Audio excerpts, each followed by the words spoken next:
Hey y'all, just wanted to give you a little update here on the CRV. Just so you know, blood has been shed. Got a little blood here. So, a couple things. If you're ever in a tight spot like this, as you can see, I got the power steering pump reservoir out of the way, sorta. I gotta get a wrench way down here on that. That is the tensioner pulley. Way behind that motor mount. Now, you're probably wondering how the heck you're gonna grab that and pull it while you get the belt off. Well, I already got the belt off, but I'm gonna show you. This is some backyard mechanic shit right here. Stuff. Take the box end of a bigger wrench, this case a 19 millimeter on a 14 millimeter, and you hook it in like that.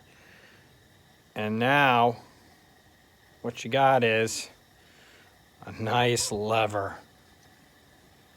It's beautiful.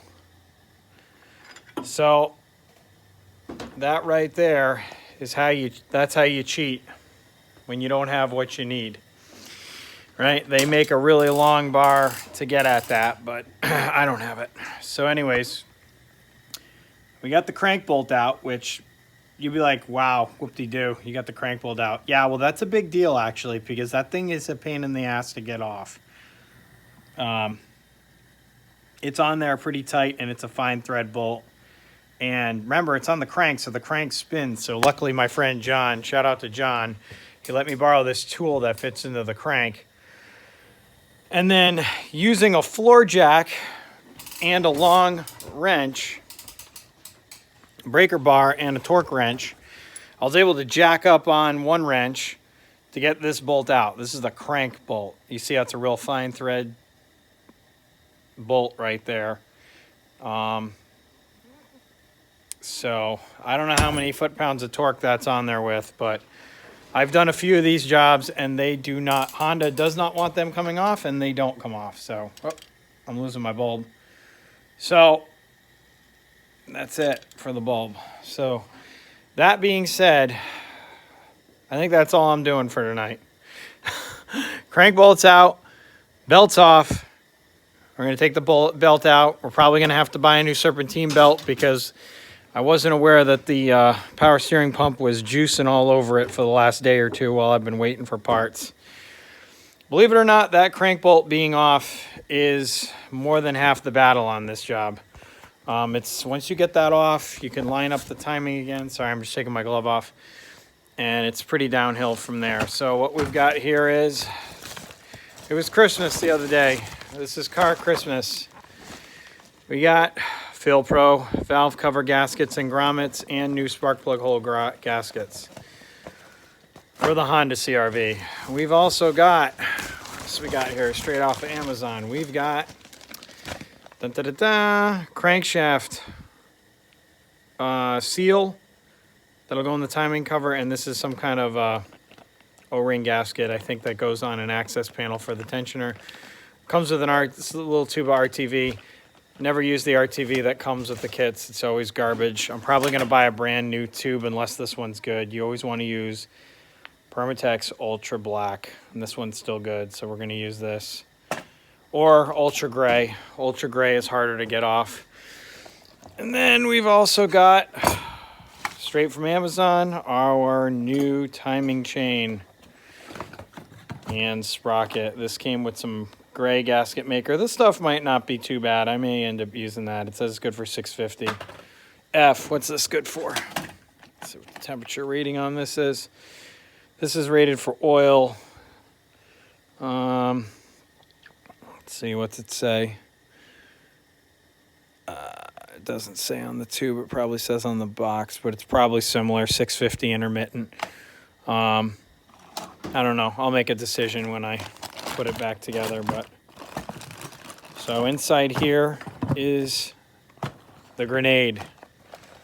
This is the grenade. This is what you've all been waiting for. This is the tensioner that tensions the timing chain. Sorry. That little red pin is a grenade pin. Do not pull that out. Do not pull that out until everything is installed. Otherwise, you're going to put this thing into a vise and try and compress that thing so that you can pull it out later. So we've got our guides. These are our chain guides. Chain guides. We got some sprockets. The sprockets that we're not going to replace because they're fine unless I see abnormal wear on the sprockets, which I haven't seen so far. That's the upper guide. And then here's our timing chain. Here's our chain. There's our bling. That is what we are after. This is the whole reason we're doing this job, is just like the chain on your bicycle. This is actually a silent chain. It's got all these miniature links. But you'll see it's got those gold links. You can see them right there. There should be two next to each other over here. You can barely see it right there. And then another one right there. That one's the crank. That's probably the intake of the exhaust. That's also the intake or exhaust. They're going to line up with some dots, and I'm going to show you how to do it. This looks more complicated than it is. It's really not. Anybody with basic and mechanical aptitude can do this. And if not, you leave it to guys like me. And this is why this job is $1,000, is because you've got to take everything off I've taken off up here, including this timing chain and the timing belt and the guides. And look, you have about 2 inches of room to work with. So you're jacking it up and down and up and down and up and down.